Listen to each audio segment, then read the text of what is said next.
25년도 하반기 금융권 채용을 얘기하면 빠질 수 없는 단어가 딱 하나 있습니다. 어떤 것지 혹시 생각나시는 게 있으실까요?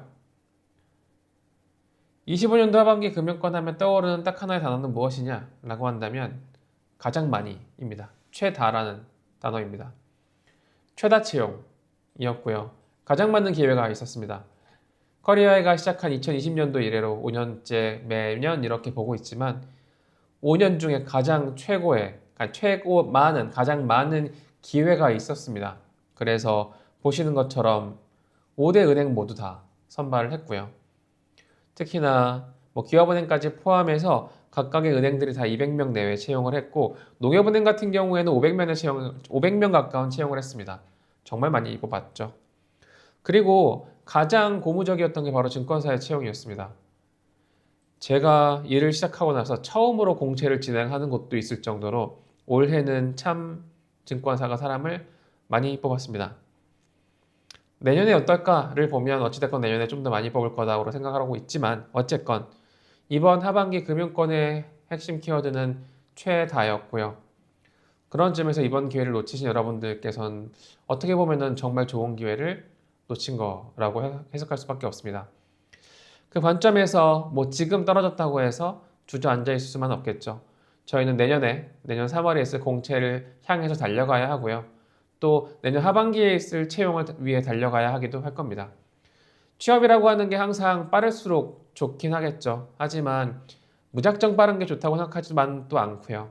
또 빨리 하고 싶다고 해서 빠르게 될 수 있는 것도 아니기 때문에 그 지점에서 저희는 이번에 왜 탈락했는지, 그리고 왜 떨어졌는지에 대한 걸 분석해서 다음번에 붙으려고 하는 전략들을 세워야 할 겁니다. 그런 지점에서 일단 기본적으로 이번 하반기가 기존과 달라지지 않았던 지점, 첫 번째는 무엇이냐? 상반기보다 하반기가 더 컸습니다. 보통 상반기 대비 하반기가 한 150% 정도 뽑고 있기 때문에 어쨌건 상반기보다 하반기가 더 많이 뽑았던 건 사실입니다. 그런 지점에서 내년 상반기보단 내년 하반기가 조금 더 많은 채용의 기회가 있을 거고요.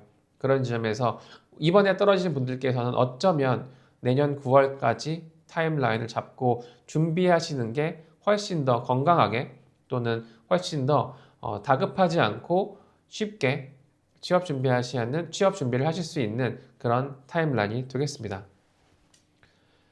두 번째는 채용 전형 자체가 크게 달라지지 않았습니다. 전형이라고 하는 건 무엇이냐라고 하면 채용하는 과정을 의미하는 건데요. 이 과정이 크게 달라졌느냐라고 한다면 상반기 또는 예년과 크게 달라지지 않았습니다. 서류부터 시작해서 AI 역량 검사나 필기 시험들이 있었었고요. 그리고 1차, 2차 최종 면접까지 가는 이런 뻔한 형태들이 계속 반복되었고요. 회사마다 면접이 3차까지 있거나 또 2차까지 있거나 또는 AI 역량 검사만 하거나 또는 AI 역량 검사와 필기 검사 전부 다 하거나 방식들은 조금씩 달라질 수 있긴 하겠지만 기본적으로 서류, 필기, AI 역량 검사 그리고 1차, 2차 이렇게 총 4번에 걸친 정확하게 5번에 걸친 채용의 이 평가지는 달라지지 않았습니다. 그 관점에서 1차는 늘 언제나 직무 적합도를 평가했고요. 2차는 언제나 또는 2차, 3차는 언제나 임원 면접들을 봤습니다. 그런 지점에서 마찬가지로 준비할 것들은 뻔했습니다. 내가 이 직무에 대해서 얼만큼 관심이 있었고 얼만큼 많이 준비했으며 당장 투입 때도 일을 할 수 있습니다. 라고 이야기하는 건 똑같이 1차 면접에서 봤고요. 또 2차 면접을 이제 막 진행을 하고 있거나 또는 앞으로 진행을 한다면 마찬가지로 그래서 우리 은행에서 또는 우리 회사에서 우리 증권사에서 왜 일을 하고 싶는지 플러스 어떤 인재로 클 것인지에 대한 방향성 더 붙여서 성향에 대한 검증들을 2차에서 좀 더 많이 하게 될 것입니다. 그런 시점에서 여전히 은행은 필기 시험의 난이도가 높았고요. 그리고 증권사는 필기 시험 또는 NCS보다는 좀 더 면접에 중점을 뒀습니다. 그런 시점에서 은행 같은 경우에 사실 서류 통과 비율이 굉장히 높은 편이었었고요. 증권사 같은 경우에는 서류 탈락 비중이 높았습니다. 왜냐하면 증권사는 은행만큼 중간에 한번 거르는 장치가 없기 때문이라고 저희는 이해하고 있고요.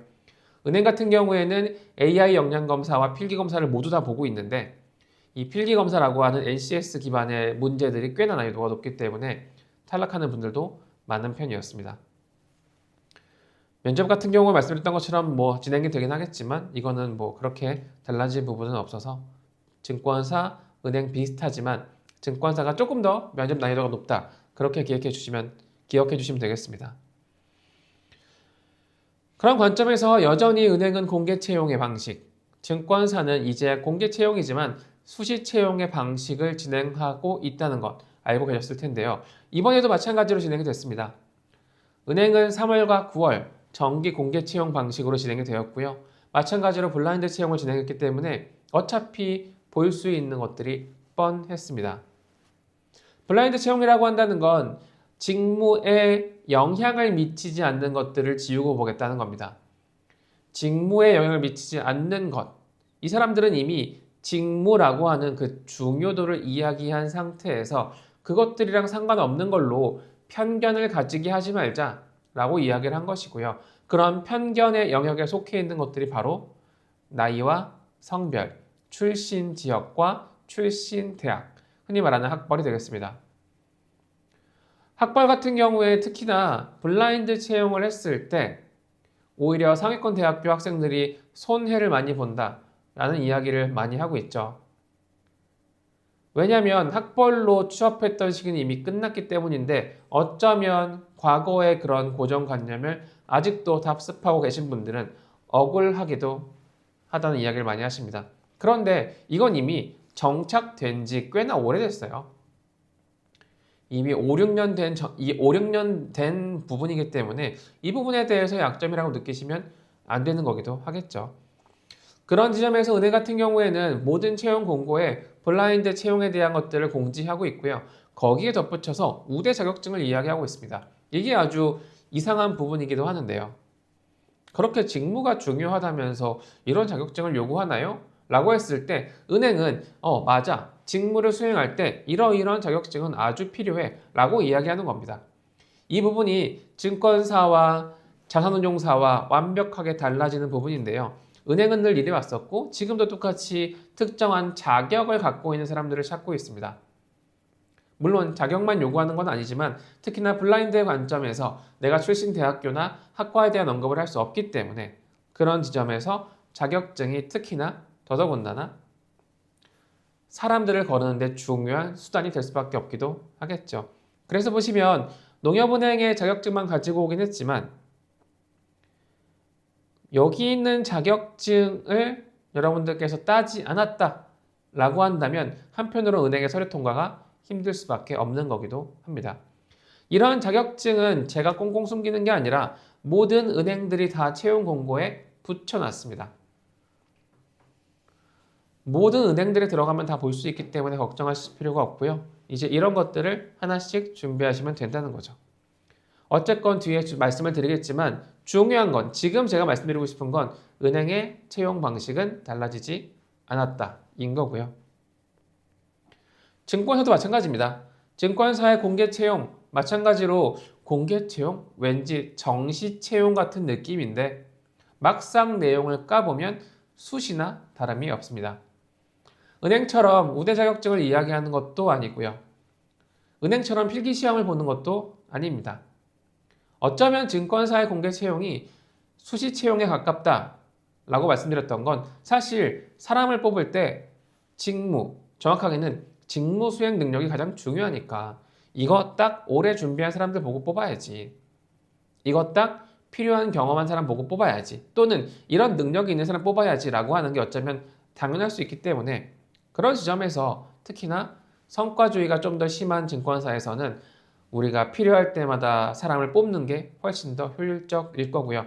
면접의 과정에서도 정해진 방식보다는 조금 더 디테일하게 너 이 일이 하고 싶어? 그 일이 왜 하고 싶은데? 너 그 일 진짜로 할 수 있어? 이거 알고 있니? 이런 식으로 직무에 대한 지식, 경험들을 좀 더 파보는 방식의 수시 채용으로 진행이 되고 있습니다. 얘도 마찬가지입니다. 15년 전부터 제가 처음 입사했던 그 시점부터 증권사는 이렇게 수시 채용을 해왔었고요. 주기적으로 채용하는 것보다는 비정기적으로 채용하는 기업들이 훨씬 더 많습니다. 그래서 증권사 같은 경우에는 사실상 수시 채용을 준비한다라고 생각하셔야 되겠습니다. 그리고 이미 뭐 증권사 한 곳은 우리는 수시로만 뽑을 거예요라고 이야기를 했기 때문에 증권사나 운용사 희망하시는 분들이라고 한다면 수시 채용을 준비하셔야 되겠습니다.